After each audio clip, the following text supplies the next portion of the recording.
కర్నూలు, మహబూబ్నగర్ నియోజకవర్గాల్లో ఇప్పటికే ఎన్నికల సభల్లో పాల్గొన్న ప్రధానమంత్రి మోడీ మరోసారి 2 తెలుగు రాష్ట్రాలకు వస్తున్నారు.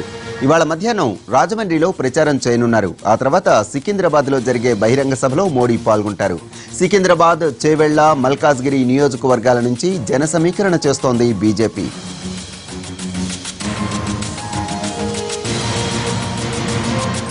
విజయవాడ, కళ్యాణదుర్గంలో ఎన్నికల ప్రచారం నిర్వహించిన కాంగ్రెస్ అధినేత రాహుల్ గాంధీ ఇవాళ తెలంగాణలో ప్రచారం చేపట్టనున్నారు. ఇవాళ జహీరాబాద్, నాగర్ కర్నూల్, నల్గొండ నియోజకవర్గాల్లో జరిగే సభల్లో రాహుల్ ప్రసంగిస్తారు.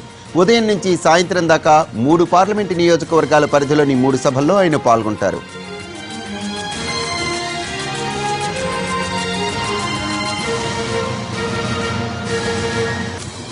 రాహుల్ టూర్ పై మరిన్ని వివరాలు మా ప్రతినిధి రాజు లైవ్ లో అందిస్తారు. రాజు, రాహుల్ పర్యటన ఎన్ని గంటలకు ప్రారంభం కానుంది? ఎలాంటి సన్నాహాలు చేశారు?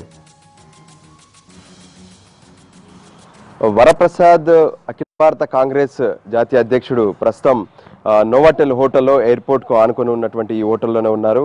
ఆయనకు సంబంధించి షెడ్యూల్ ఇప్పటికే పూర్తిగా కూడా ఖరారు చేసినటువంటి పరిస్థితి. ప్రధానంగా ఏదైతే లోక్సభకు జరుగుతున్నటువంటి ఎన్నికల్లో తెలంగాణలో ఒక కీలకమైనటువంటి భావిస్తున్నారు. ఖచ్చితంగా ఇక్కడ నుంచి కావాల్సినటువంటి స్థానాలన్నింటినీ కూడా గెలుచుకోవాలని చెప్పి కాంగ్రెస్ భావిస్తుంది. అందులో భాగంగానే ఈరోజు 3 సభలకు ప్లాన్ చేశారు. ఆ 3 సభల్లో ఆయన రాహుల్ గాంధీ ఇక్కడ నుంచి బయలుదేరి 3 సభల్లో కూడా హాజరై రాత్రి ఢిల్లీకి వెళ్ళనున్నారు. ప్రధానంగా జైరాబాదు, ఆ తర్వాత నాగర్ కర్నూల్, మరోవైపు నల్గొండ పార్లమెంట్లకు సంబంధించినటువంటి ఈ 3 పార్లమెంట్ సదస్సులకు బహిరంగ సభలకు ఆయన హాజరు కాబోతున్నారు. ప్రస్తుతం ఎయిర్పోర్ట్లో ఆనుకొని ఉన్నటువంటి నోవాటెల్ హోటల్లో మనం చూడొచ్చు. పూర్తిగా ఆయన కాన్వాయ్తో పాటు ఆయనకు కావాల్సినటువంటి సెక్యూరిటీ, జెడ్ సెక్యూరిటీ మొత్తం కూడా సిద్ధంగా ఉన్నారు. అంటే 11 తర్వాత ఇక్కడ నుంచి రాహుల్ గాంధీ బయలుదేరి ముందుగా జైరాబాద్ వెళ్తారు. జైరాబాద్లో బహిరంగ సభకు హాజరైన తర్వాత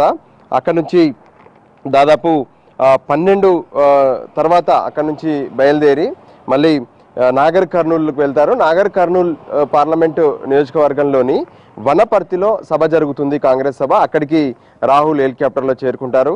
ఆ తర్వాత వనపర్తి సభ పూర్తవగానే నల్గొండ లోక్సభ నియోజకవర్గంలోని హుజూర్ నగర్కు వెళ్ళి హుజూర్ నగర్లో ఆయన అక్కడ బహిరంగ సభను ఉద్దేశించి మాట్లాడతారు. ప్రధానంగా గత ఎన్నికల నుంచి ఇప్పటి వరకు వాళ్ళు చేసినటువంటి ప్లాన్ కావచ్చు, కసరత్తు కావచ్చు, ఇప్పుడు ఈ ఎన్నికల్లో కొంత కీలకంగా ఖచ్చితంగా కాంగ్రెస్ అభ్యర్థులను ఇక్కడ గెలిపించుకోవాలనేది రాహుల్ గాంధీతో పాటు జాతీయ నాయకులందరిలో కూడా కనిపిస్తుంది. అందులో భాగంగానే కొంత ప్రత్యేకమైనటువంటి కసరత్తు చేశారు. ప్రస్తుతం కొంతమంది నాయకులు ఏదైతే నోవాటెల్లో ఉన్నటువంటి రాహుల్ గాంధీతో కూడా భేటీ అవ్వడం జరిగింది. అటు మహబూబ్ నగర్ జిల్లాతో పాటు నల్గొండ, మరోవైపు జైరాబాద్ సంబంధించినటువంటి నాయకులు కూడా ఇక్కడికి చేరుకున్నారు. మిగతా ఎవరైతే హైదరాబాద్, సికింద్రాబాద్లో ఉన్నటువంటి నాయకులు కొద్దిసేపట్లో ఇక్కడికి రాబోతున్నారు. అంటే సభలకు బయలుదేరడానికి రాహుల్కు ఇంకా సమయం ఉంది కాబట్టి ఈలోగానే ముఖ్యమైనటువంటి నాయకులందరితో సమావేశం కాబోతున్నారు. ఇక్కడ జరుగుతున్నటువంటి అభ్యర్థుల గెలుపు కోసం ఎటువంటి ప్రయత్నాలు సాగుతున్నాయి, ఏ విధంగా ప్రచారాలు చేస్తున్నారు, ఇంకా ఎవరైనా జాతీయ నాయకుల ప్రచారం అవసరం ఉంటుందా అనే దానిపైన కూడా ప్రస్తుతం లోపల చర్చిస్తున్నట్లు తెలుస్తుంది.